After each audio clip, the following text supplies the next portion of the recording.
তো সকালবেলা ঘুম থেকে উঠে বিছানাটা সুন্দর করে গুছিয়ে নিলাম। আর বিছানা সকালে ঘুম থেকে উঠে যদি সুন্দর করে বিছানাটা না তোলা হয় দেখতেও খারাপ লাগে। তো যাই হোক, বাসি বিছানা তো ফেলে রাখা যায় না। তো আমি ফার্স্ট টাইম বিছানাটা তুলে নিলাম, তুলে ঘরটা ঝাড় দিয়ে নিচ্ছি। তো আজকে যেহেতু কলকাতায় যেতে হবে, তাই জন্য বাসি কাপড় ছেড়ে বাসি বাসন টাসন মেজে এখানে চলে এলাম। ডাল ভাত আর একটাই চা, তিনটে উনুনে তিনটে বসিয়ে দিলাম। বসিয়ে এখানে আদি সোনাদের তুলতে এসেছি। আর এখানে দেখো আদি সোনা কত সুন্দর ঘুমোচ্ছে। তো যাই হোক, ওদেরকে ঘুম থেকে তুলে নেবো, আর তুলে ওদেরকে একটু আদর করে নেবো। তো আদি সোনা আজকে খুব আদর খাচ্ছে, আদর খেতে ভালোবাসে। হাই বন্ধুরা, তোমরা সব কেমন আছো? আশা করি ভালো আছো, আমিও ভালো আছি। আমার ইউটিউব চ্যানেলটায় তোমরা কে কে দেখছো ভিডিওটা একটু কমেন্ট করে জানিও, আর একটা লাইক কমেন্ট শেয়ার করে দিও আমার ভিডিও যদি ভালো লাগে। তো যাই হোক, তারপর ওদেরকে মুখ টুক ধুয়ে খেতে দিয়ে দিয়েছি, আর আমি এখানে চা নিয়ে বসে পড়েছি।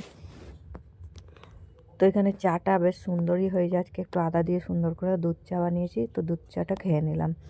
আর যেহেতু কলকাতায় যাব, তাই জন্য তাড়াতাড়ি রান্না করতে হবে। তো চলো, চাটা করে নিয়ে খেয়ে নিয়ে আমি সবজিগুলো কাটতে চলে যাব। এদিকে ডাল ভাত তো বসিয়েই দিয়েছি, আর দেখো একটু বিস্কুট দিয়ে খেলাম।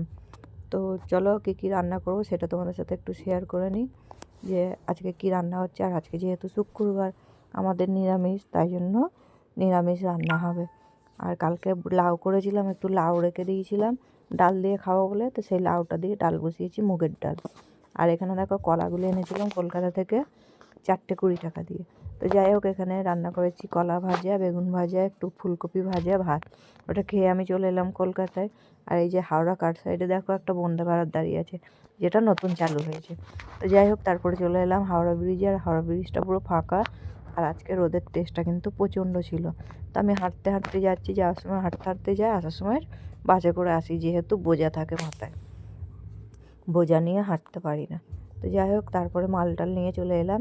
এসে দেখো এখানে পান্ডুয়া স্টেশনে চলে এসেছি।